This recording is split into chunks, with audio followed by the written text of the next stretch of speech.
Okay, we're going live. We're going live. We're going live. We're going live. Here we go. We are going live. Three, two, one. Jerry here.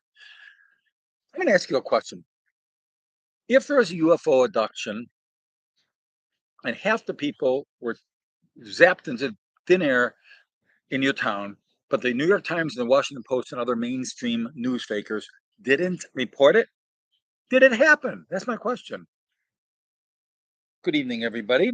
We've got a situation here bugging me and gnawing, doubting, and eating at the very fabric of my being and our nation's center.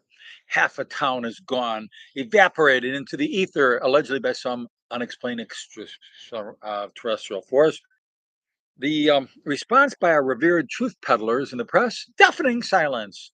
Neither the New York Times nor the Washington Post could spare an inch of column for this anomaly. Now, why the collective silence?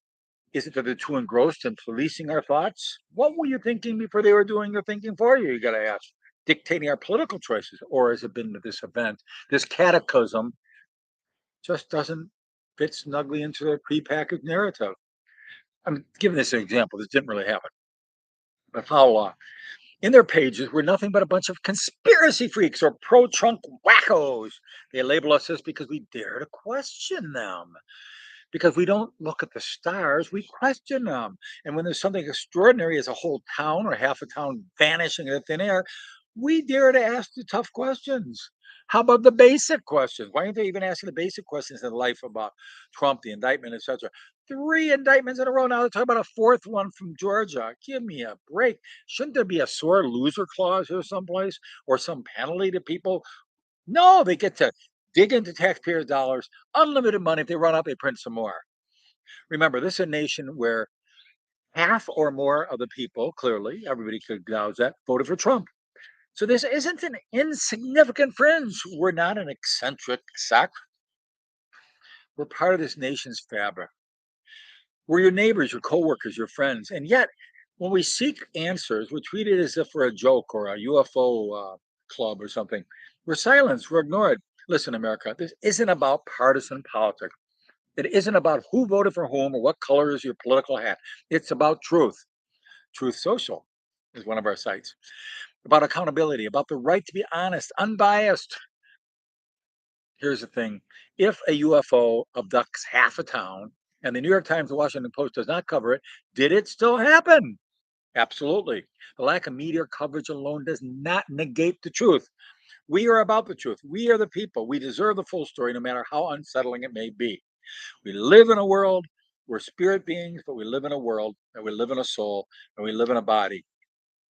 It's a struggle. But when something extraordinary happens or something basic, we expect the news to cover it. We won't find answers by allowing the media to cherry pick our reality or the stories that they cover.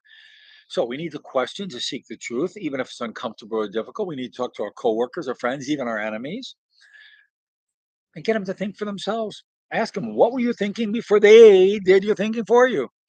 We are not just conspiracy freaks or wackos. We're seekers of truth. And we won't rest until the world hears our story.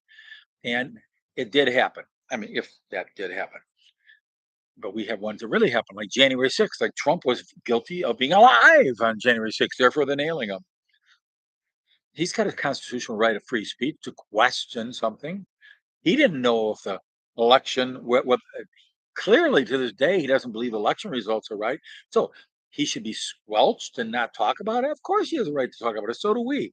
They try to intimidate us, try to get us to not talk about this stuff, to squash us down. But let's be like whack-a-moles. Let's pop up so fast. Every time they hit us, we pop up again somewhere else. Share the news, share the love, share the truth. And people who live through the stories they're not getting covered right, they deserve the stories told. And let's tell people to resist. Don't go along with it. Don't be squashed into submission. If there's something that doesn't make sense, say it. If you don't think the election was right, say it. If you don't feel like you want to get a jab in your arm, you think it's dangerous, say it. Of course, it could throw you off their social media. That's just going to grow the new Musk run Twitter faster and True Social faster. Let them knock you off. Let them throttle you back.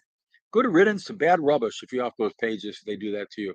I call upon the media outlets, the New York Times, Washington Post, etc., to start telling us the truth. If you don't, we're going to do an exodus from you.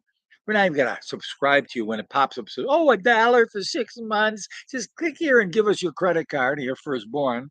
No, we'll resist temptation. We'll copy the headline, go on Google or on maybe Chat GPT, put in that headline. It'll show you other places don't have a paywall.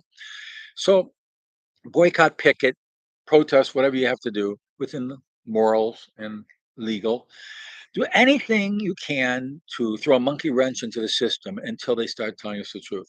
We can better because we deserve better. It's about time. So thank you for watching. I'll keep you updated.